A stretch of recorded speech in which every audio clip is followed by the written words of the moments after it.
পরিষ্কার পবিত্র কোরআন শরীফে বলা হয়েছে, আমার ভাই ডাক্তার শফিকুর রহমান এটা আরো অনেক ভালো জানেন, যে কপট মানুষ যারা, তারা দুর্যোগের বা নরকের নিম্ন স্তরে অবস্থান করবে এবং তারা কোনো সাহায্যকারী পাবে না। এখন কপটতা ত্যাগ করে রাজনীতি করার যে বিশেষ যোগ্যতা এবং ক্ষমতা, সেই যোগ্যতা এবং ক্ষমতায় সর্বোচ্চ পর্যায়ে পর্যন্ত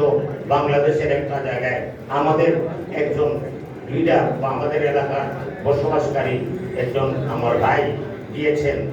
এটা আমাদের সবার জন্য গৌরবের বিষয়। সেই গৌরব অক্ষুণ্ণ থাকুক,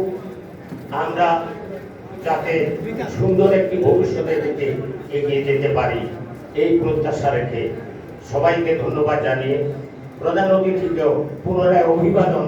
এবং ধন্যবাদ জানিয়ে তার উত্তরোত্তর সাফল্য কামনা করে আমি আমার বক্তব্য শেষ করছি এখানে।